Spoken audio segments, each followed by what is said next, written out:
Good morning दोस्तों। उठ गयो, जाओ घर रे मोइनो। आज जाओ छत ऊपर, सुबह वाला नज़ारा देखन। ये सुबह का नज़ारा देख लो, बहुत ही बढ़िया है।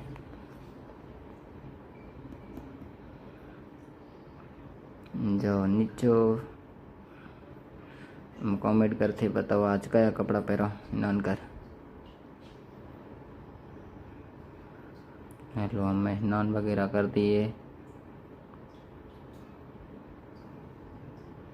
हम हो गयो एकदम तैयार। कड़ो हो जो, कमेंट करते बताओ आज गो बाइक पे जाऊं या गाड़ी में।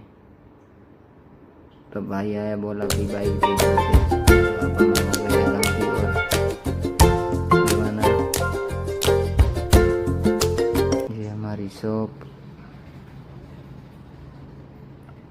सफाई वगैरह सब कुछ करनी है। सफाई वगैरह करके रहा जेड़े बाप जी आया।